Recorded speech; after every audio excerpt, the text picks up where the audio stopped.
10 साल पहले तक माइक्रोसॉफ्ट की इमेज मार्केट में कुछ खास नहीं थी। तब लोगों का ये कहना था कि विंडोज और ऑफिस जैसे प्लेटफॉर्म्स के अलावा माइक्रोसॉफ्ट कुछ भी नई इनोवेशंस करने की काबिलियत नहीं रखती। बट बीते कुछ सालों में कंपनी अपने गेमिंग प्लेटफॉर्म एक्सबॉक्स एंड अपनी क्लाउड सर्विसेज के थ्रू इस इमेज को बदलने में कामयाब रही। कंपनी में सत्या नाडेला ही वो शख्स थे जो उस समय इन सब इनोवेशंस के पीछे टीम लीड कर रहे थे। सत्या नाडेला हैदराबाद में एक तेलुगु फैमिली में पले बड़े। उनके फादर BN युगांधर एक IAS ऑफिसर थे जो कि 2004 से 9 के बीच प्राइम मिनिस्टर मनमोहन सिंह के अंडर प्लानिंग कमीशन के मेंबर भी रह चुके थे।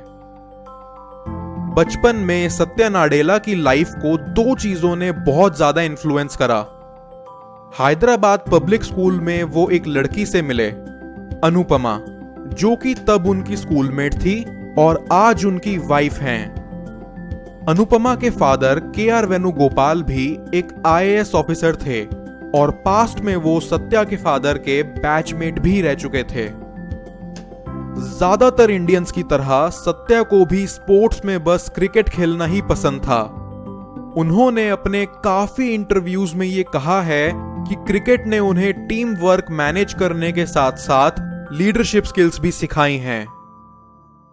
अपनी स्कूलिंग पूरी करके सत्या ने मणिपाल इंस्टीट्यूट ऑफ टेक्नोलॉजी में एडमिशन ले लिया, जहां से उन्होंने इलेक्ट्रॉनिक्स एंड कम्युनिकेशंस में अपनी बैचलर्स पूरी करी।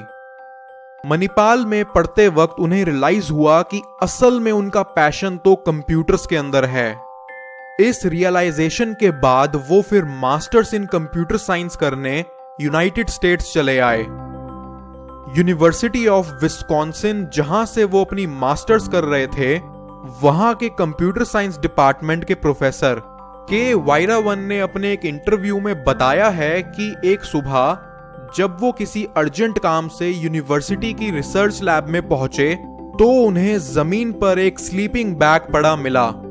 K वायरावन ने जब अपने सोर्सेस के थ्रू इसके बारे में इंफॉर्मेशन निकाली तब उन्हें पता चला कि सत्या अपनी रिसर्च पूरी करने के लिए कई रात लैब में ही सो जाया करता था।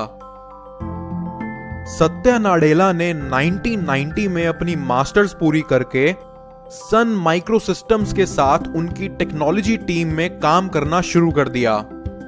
1992 में उन्हें आगे फिर दो अपॉर्चुनिटीज मिली। पहली अपॉर्चुनिटी माइक्रोसॉफ्ट के साथ काम करने की और दूसरी opportunity booth school of business से MBA पूरा करने की।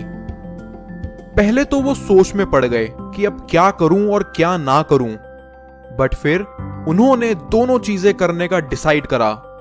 वो 5 दिन लगातार माइक्रोसॉफ्ट में अपनी जॉब करते और वीकेंड्स पर एग्जीक्यूटिव MBA करने कॉलेज चले जाया करते। इसी दौरान घर वालों ने उनकी शादी अनुपमा से करा दी। Job plus family responsibility plus MBA एक साथ संभालना कोई आसान काम नहीं था, बट सत्या नाडेला ने कभी भी अपनी रिस्पॉन्सिबिलिटीज को पीठ नहीं दिखाई।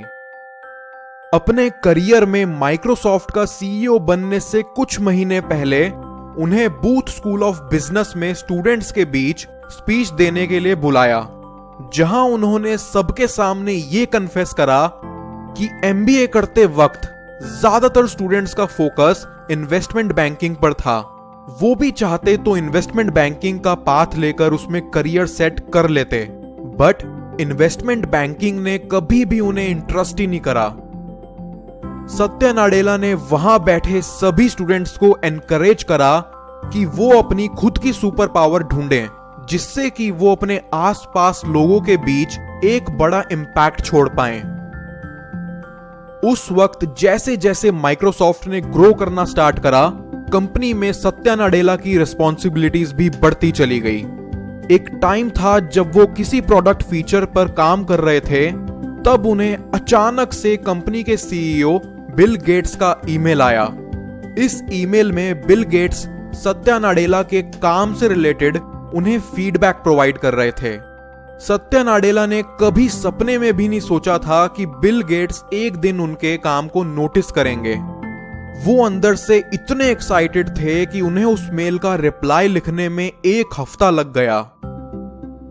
उसके कुछ सालों के अंदर अंदर वो माइक्रोसॉफ्ट के ज्यादातर डिपार्टमेंट संभालने लगे, जहां उन्हें हर डिपार्टमेंट का या तो प्रेसिडेंट बना दिया गया था या फिर vice president. Bing, Office 365, Skype, OneDrive, Xbox Live, Microsoft cloud and enterprise जैसे बिलियंस ऑफ डॉलर्स के बिजनेस को सत्या नाडेला ने बखूबी संभाल लिया था। आज सत्या नाडेला की लीडरशिप के under Microsoft Windows 10, surface pro computers, अजूरे cloud platform, Microsoft Edge जैसे इनोवेटिव प्रोडक्ट्स के जरिए मार्केट में अपनी इमेज सुधारने में लगी पड़ी है, जिसे बिल गेट्स के बाद और सत्या नाडेला से पहले के सीईओ स्टीव बाल्मर ने 14 साल में एक तरह से तहस नहस ही कर दिया था। स्टीव बाल्मर ने 2000 में सीईओ बनने के बाद समय रहते इंटरनेट एक्सप्लोरर में इनोवेशन करना जरूरी नहीं समझा, जिसकी बदौलत आज मौजिला फायरफॉक्स और गूगल क्रोम ने इन्हें इनकी खुद की गेम में हराकर रख दिया है। गूगल ने 2004 में जाके जीमेल लॉन्च करा था, जबकि माइक्रोसॉफ्ट 7 साल पहले ही 1997 में हॉटमेल खरीद चुकी थी। बट ये यहां भी इतनी बड़ी अपॉर्चुनिटी को इनोवेट करने में फेल हो गए। जहां स्टीव जॉब्स और सुंदर पिचाई जैसे लोगों की लीडरशिप के अंडर एप्पल और गूगल ने स्मार्टफोन की इंडस्ट्री में रेवोल्यूशन क्रिएट कर दिखाया, वहीं माइक्रोसॉफ्ट में बाल्मर की लीडरशिप के अंडर विंडोज फोन जैसा प्लेटफॉर्म कम एप्लीकेशंस की वजह से फिर फेल हो गया। फाइनली 2014 में जाके स्टीव बाल्मर ने खुद ही अपनी पोजीशन से रिजाइन दे दिया और फिर फरवरी 2014 को बोर्ड ऑफ डायरेक्टर्स की मेजॉरिटी वोटिंग ने सत्या नाडेला को माइक्रोसॉफ्ट का 3rd सीईओ बना दिया। सीईओ बनने के कुछ ही महीने के अंदर अंदर सत्या नाडेला ने कंपनी में टॉप से लेके नीचे के लेवल तक बड़ी लंबी चौड़ी मैनेजरियल लेयर्स को रिमूव करा, ताकि कंपनी के अंदर इंफॉर्मेशन जल्द से जल्द फ्लो हो सके और डिसीजन मेकिंग भी फास्ट हो जाए। आज सत्या नाडेला की वजह से माइक्रोसॉफ्ट अपनी नई इमेज बनाने में कामयाब हुई है, जिसकी वजह से माइक्रोसॉफ्ट को स्टॉक मार्केट में भी काफी टाइम बाद प्रॉफिट देखने को मिल रहा है।